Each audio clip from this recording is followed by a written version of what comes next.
$47 million, that's how much money I left on the table in 1994 by selling Capital Cities ABC to Disney. Not because the deal was bad, mind you, but because I sold too early. I'm 95 years old now, and I've spent 7 decades watching people make the same catastrophic mistake over and over again. They buy a wonderful business at a fair price, watch it grow for 2 years, maybe 5, and then they sell because the stock went up 50% or 100%. They think they're being smart, taking profits, locking in gains, but what they're really doing is destroying their wealth. Last month, a woman called me from California, said she bought Apple stock in 2019 at $50 a share, sold it in 2022 at $175, made a 250% return in 3 years. She was calling to brag. I asked her one question: what's Apple trading at today? She got quiet. 235s. She sold a money printing machine because she got nervous about a correction that never came. Now she's sitting in cash, paying taxes on those gains and watching the stock she sold continue climbing without her. I told her the same thing I'm going to tell you. The stock market is designed to transfer money from the active to the patient. And right now, almost everyone is active. Because in 70 years of investing, I've learned one immutable truth that most people never figure out. The money isn't made when you buy. It's not made when you sell. The money is made while you do nothing, while you sit there like a tree stump letting compound interest work its magic. I've seen this movie before 3 times, actually, and it always ends the same way. The people who sell too early spend the rest of their lives calculating what they gave up. The people who never sell become generationally wealthy. Let me show you exactly what happens when you sell too early, what it costs you in real dollars, and the single point at which selling actually makes sense. Because the difference between a $1 million portfolio and a $50 million portfolio isn't picking better stocks. It's knowing when to do absolutely nothing. The point you should never sell before isn't a price target. It's not a time frame. It's not a percentage gain. It's something most investors never even consider, and that ignorance costs them everything. You see, back in 1988, I bought Coca-Cola stock, paid an average of $3.25 per share after splits. By 1998, it had gone up 10 times to $32. Every analyst on Wall Street said sell. It's overvalued, they said. Take your profits, they said. The PE ratio is too high, they said. I didn't sell a single share. Today, 37 years later, that investment has made Berkshire over $20 billion in gains, and we collect $700 million in dividends every year. If I'd sold in 1998 because the stock had gone up 10 times, I would have given up $18 billion in additional gains and lost $700 million in annual passive income. That woman in California who sold Apple, she made the same mistake. She confused stock price movement with business deterioration. Here's what nobody understands about selling stocks. Every time you sell, 3 things happen, and all 3 destroy your wealth. First, you pay taxes. Let's say you bought $10,000 worth of stock and it grew to $100,000. Congratulations, you made $90,000. But when you sell, Uncle Sam wants his cut. Long-term capital gains tax is about 20% federal, plus state taxes. You just gave up $20,000 to $25,000. Your $90,000 gain became $65,000 to $70,000. Now you got $75,000 to $80,000 to reinvest instead of $100,000. You're starting the next race 20% behind where you were. Second, you have to be right twice. You have to be right about when to sell, and you have to be right about what to buy next. Most people nail the first decision by accident and botch the second one completely. They sell Apple at $175, sit in cash for 6 months because they're waiting for a dip, watch it run to $235, panic, buy something else that's already run up, and end up worse off than if they'd just done nothing. I've watched this happen thousands of times. The person who sells becomes paralyzed. Should I wait for a pullback? Is this the top? What if I'm wrong? Meanwhile, the stock they sold keeps climbing and they keep watching from the sidelines. Third, and this is the one that really kills you, you interrupt compound interest. Charlie Munger, God rest his soul, used to tell me, Warren, the first rule of compounding is to never interrupt it unnecessarily. Charlie understood something that most people on Wall Street never learn. Compound interest is the most powerful force in investing, but it requires time, lots of time, decades of time. When you sell after 5 years because you doubled your money, you're cutting off 25 years of exponential growth. Let me show you the math, because numbers are stubborn things. Let's say you invest $10,000 in a great business that grows at 15% annually. After 10 years, you've got $40,456. Nice. You sell, pay 20% taxes, you're left with $34,365. You invest that in something else that also grows 15% annually. After another 10 years, you've got $139,073. Not bad. But here's what happens if you never sell. After 20 years at 15% annual growth, your original $10,000 becomes $163,665. By selling once in the middle, you gave up $24,592.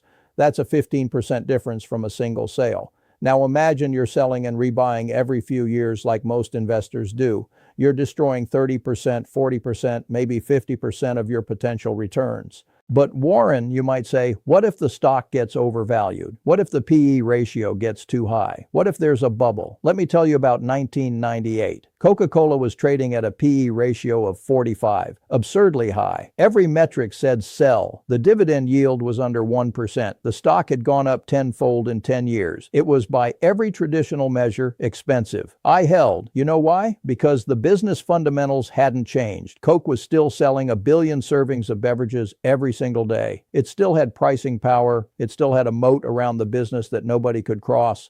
The stock price was high, sure, but the business was still excellent. And over the next 27 years, that excellent business kept generating cash, kept paying dividends, kept compounding value. Here's the point you should never sell before. Are you ready? Never sell until the business fundamentals deteriorate permanently. Not until the stock price doubles. Not until the PE ratio hits 30. Not until some analyst says it's overvalued. Sell when the competitive advantage disappears. When management becomes incompetent. When the industry is disrupted beyond recovery. That's it. That's the only reason to sell a wonderful business. In my entire career, I can count on one hand the number of times I've sold a great business just because the stock price went up. Capital Cities was one. Biggest mistake I ever made. We sold to Disney for $2.5 billion worth of Disney stock, which I then sold over the next few years. If I just held the Disney stock, it would be worth over $10 billion today. I sold because I thought Disney was overvalued. I was right about the valuation. I was wrong about the business. It kept growing anyway, and I gave up $7.5 billion by being impatient.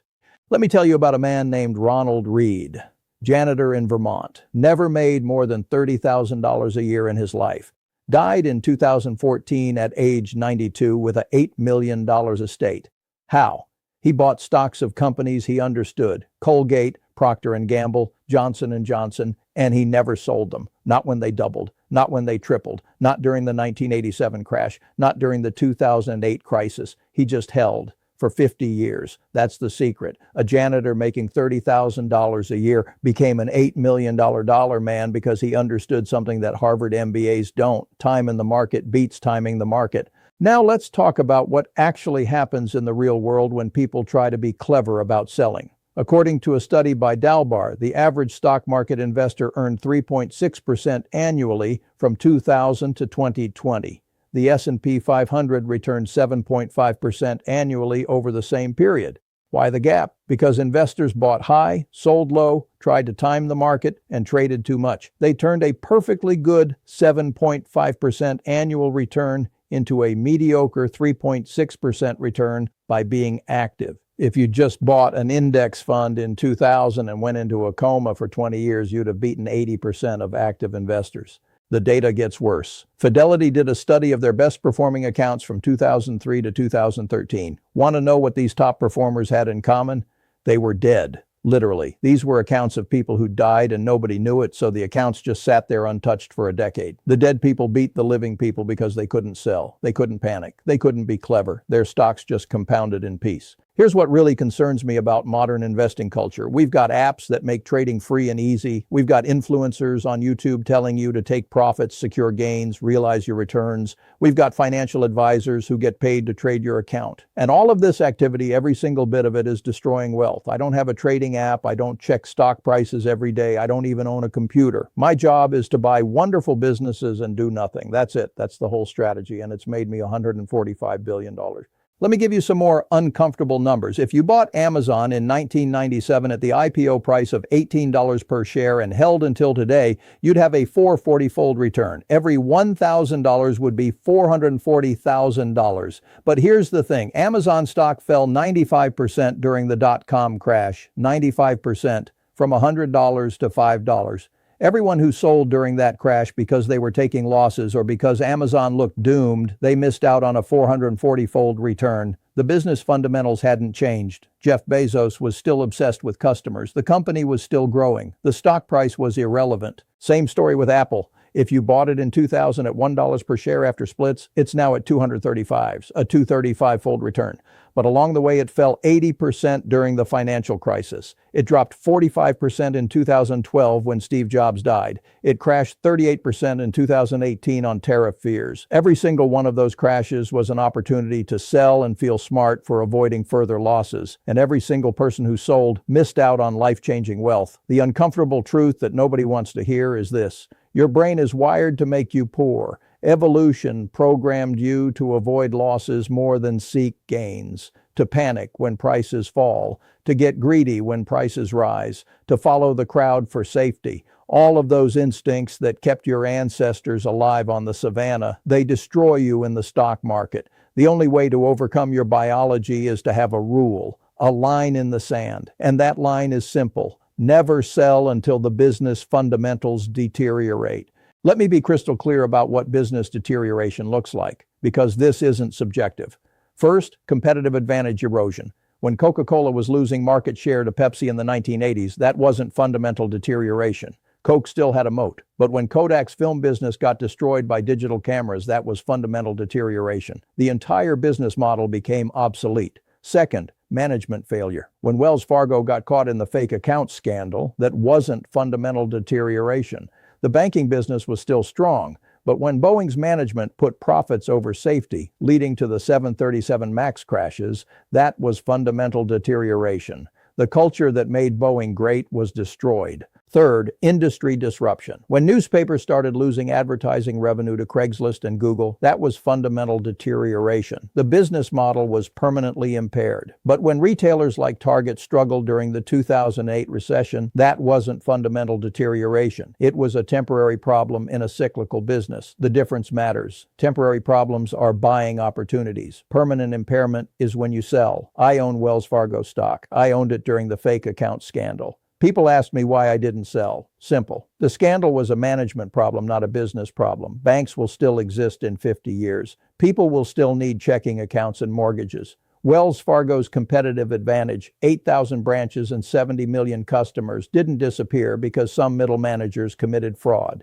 So I held. Was I right? The stock is up significantly since then. I used to own newspapers. I sold them. Why? Because the fundamental business model was destroyed. Classified ads moved to Craigslist. Display ads moved to Google and Facebook. Young people stopped reading print entirely. That's not a cyclical problem. That's permanent impairment. Selling was the right call. The difference between Wells Fargo and newspapers is simple. One had a fixable management problem. The other had an unfixable business problem. Now, you're probably wondering, what about taking some profits to rebalance or manage risk? Here's my view. If you need the money in the next 5 years, you shouldn't be in stocks anyway. If you don't need the money for 5 years or more, why would you sell a wonderful business? Risk management is for gamblers who don't understand their investments. I don't manage risk. I avoid it. I only invest in businesses I understand completely, run by people I trust, with competitive advantages that will last decades. If it doesn't meet all three criteria, I don't buy it. And if it does meet those criteria, I don't sell it.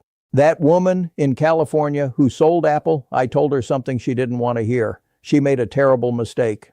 Apple has $200 billion in cash, generates $100 billion in annual free cash flow, has 2 billion active devices, and an ecosystem that locks in customers for life. The business fundamentals are stronger than ever. She sold because the stock price went up. That's not investing. That's speculating. And speculators always get punished eventually. Here's what I want you to do. Look at your portfolio right now. Every stock you own, ask yourself one question. Has the business fundamentally deteriorated? Not the stock price, the business. If the answer is no, if the company still has a moat, still has great management, still operates in a strong industry, do nothing. Don't sell because you doubled your money. Don't sell because some analyst downgraded it. Don't sell because you're nervous about a correction. Just sit there. Let compound interest work. I'll end with this. In 1965, I bought Berkshire Hathaway for $11 per share. It's now worth $690,000 per share. That's a 62,000-fold return. But here's the secret. I didn't do anything. I bought a mediocre textile company, transformed it into an insurance and investment conglomerate, and then I just held. For 60 years, no fancy trading strategies, no sophisticated algorithms. I bought something that was undervalued, made it better, and never sold. That boring strategy turned $10,000 into $620 million. The point you should never sell before is the point where the business stops working. Until then, your job is simple. Do nothing. Be patient. Let time do the heavy lifting. That's how wealth is built. Not through activity, but through patience. Now, if you'll excuse me, I've got some annual reports to read and a cherry Coke that's not going to drink itself.